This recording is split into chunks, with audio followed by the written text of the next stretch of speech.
Oh, mungkin bisa ya kita pasang di sini sayapnya. Saya akan coba pasang ya sayap si Engimon ke belakang situ. Ternyata saya baru ingat di belakangnya itu ada lubangnya. Wait, sebentar. Saya akan coba pasang dulu.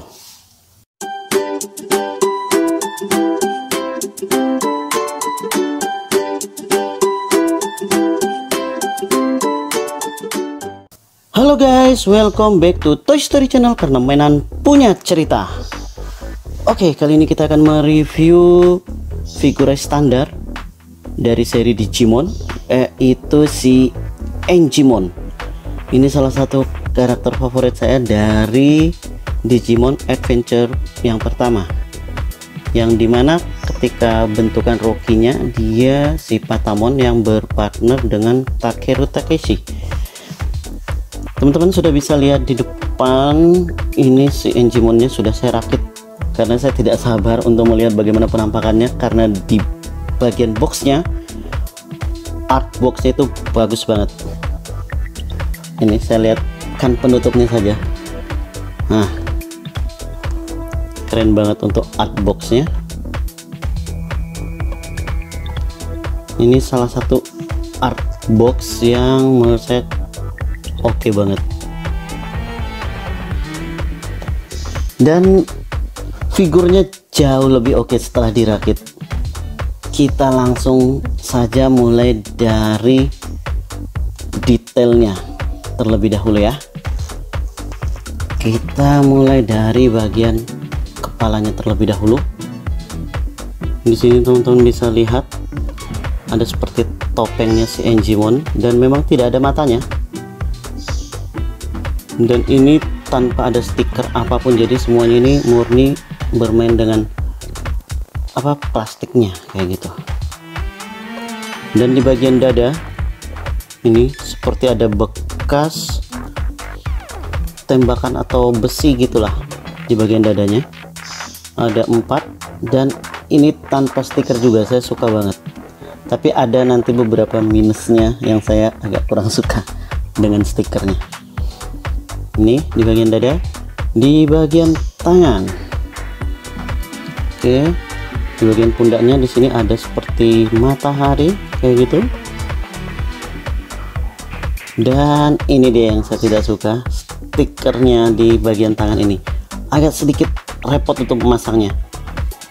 Teman-teman bisa lihat yang warna putih ini, yang putih di bagian tangan itu stiker semua.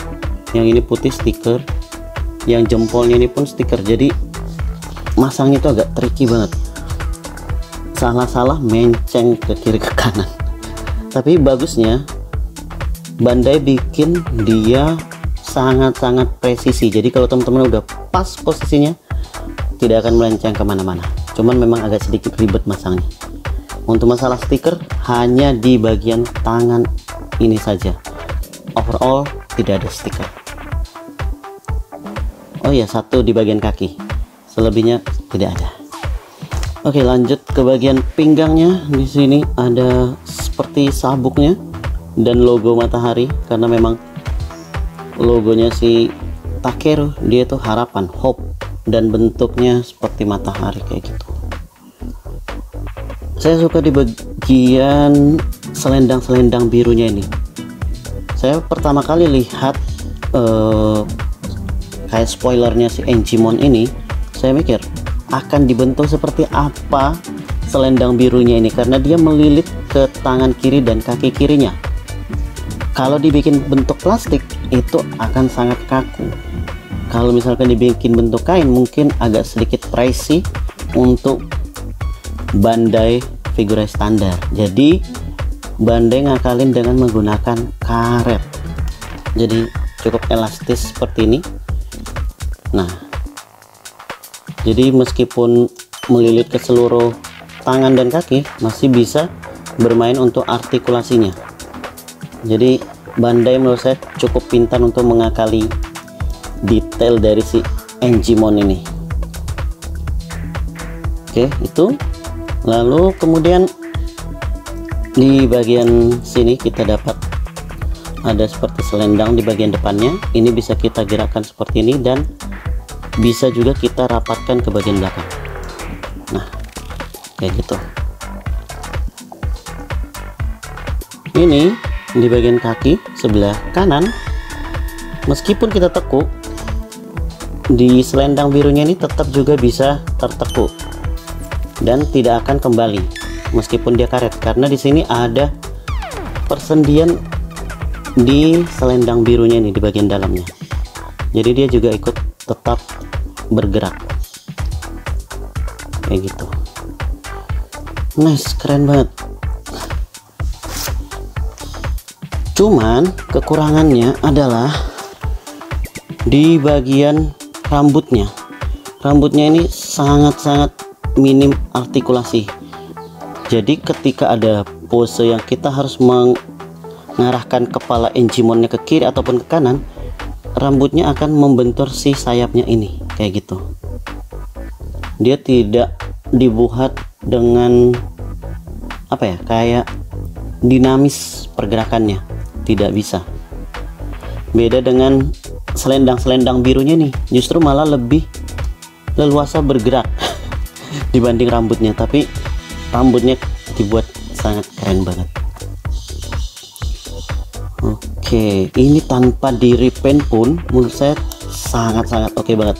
Warnanya ngademin banget, warna putih biru gradasi dengan warna emas gold, sangat-sangat keren. Nah, seperti yang saya bilang sebelum-sebelumnya, saya paling suka itu kalau misalkan figur itu dia tidak simetris antara kiri dan kanannya. Seperti kaki kirinya pakai belt seperti ini warna coklat, sedangkan yang kaki kanannya pakai selendang warna birunya. Tangan kirinya pakai knuckles kayak gini warna coklat, tangan kanannya polosan seperti ini. Keren banget, lebih artistik kalau menurut saya ngeliatnya. Dan teman-teman pasti menanyakan bagaimana penampakan sayapnya. Kita copot dulu kepalanya si Enjimon. Nah, untuk sayapnya sendiri di sini kita ada 6.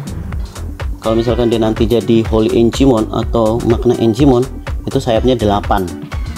Dan kalau Serapimon itu kalau nggak salah berapa ya, 16 apa 12 ya, saya lupa. Nah, si Enjimon ini dia punya sayap 6, 3 kiri dan 3 kanan. Untuk pergerakan sayapnya sendiri ini tidak terlalu dinamis sih. Itu yang bagian bawah ini seperti ini, di bagian tengah, jadi tidak terlalu bisa digerakkan kemana-mana karena dia langsung ke badannya, bukan seperti sambungan kayak misalkan Gundam. Oh, yang punya saya banyak itu kayak Strike Freedom. Nah, kalau misalkan penyambungnya seperti Strike Freedom itu akan mungkin lebih leluasa, tapi karena dia memang munculnya langsung dari badannya, mungkin kayak agak sedikit aneh mungkin ya kalau dibikin seperti Strike Freedom keluarnya. Jadi dia langsung seperti ini dan memang tidak ada pergerakan lain selain di di ujungnya.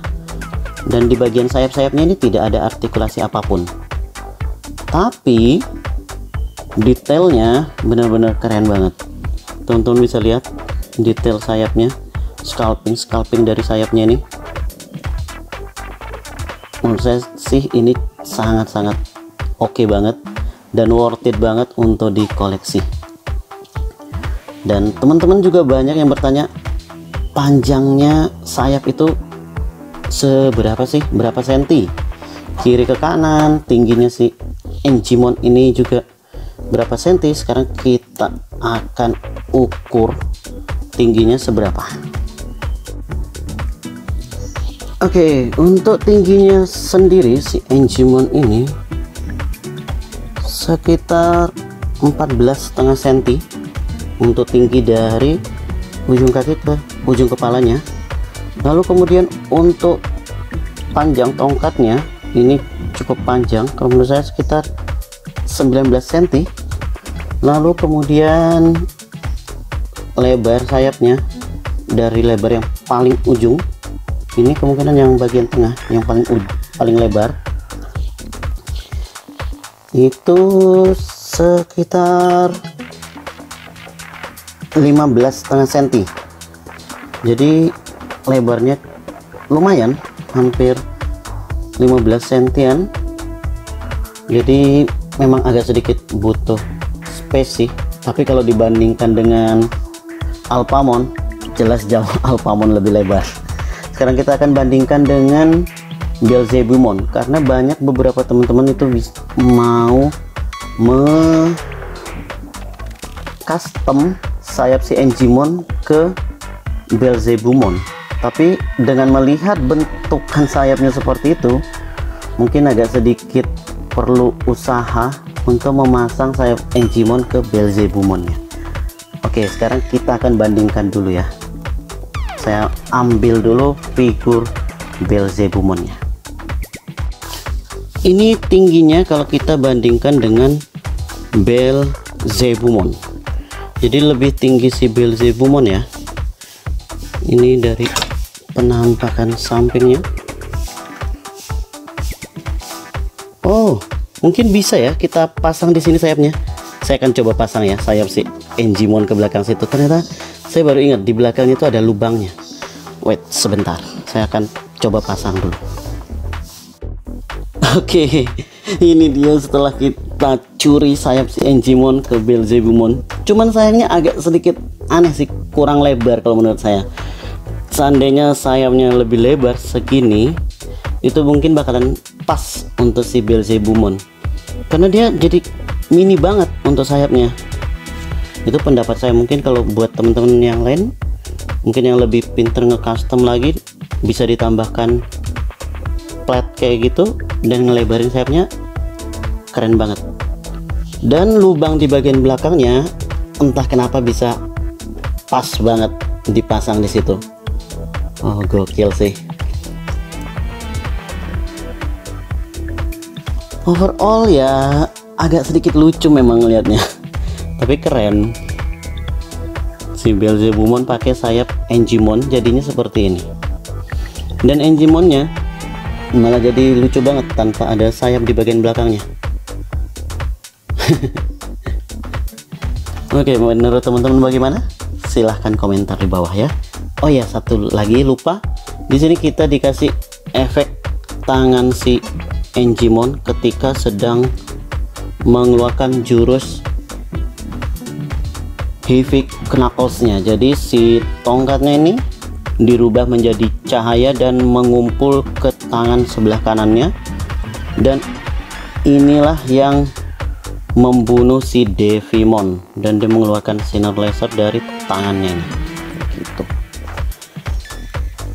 Oke, baik, sekian dulu review kita kali ini. Jangan lupa untuk di like, komen, dan subscribe. Nyalakan juga tombol loncengnya supaya teman-teman dapat notifikasi terbaru dari Toy Story Channel. See you on the next video. Bye bye, karena semua mainan punya cerita.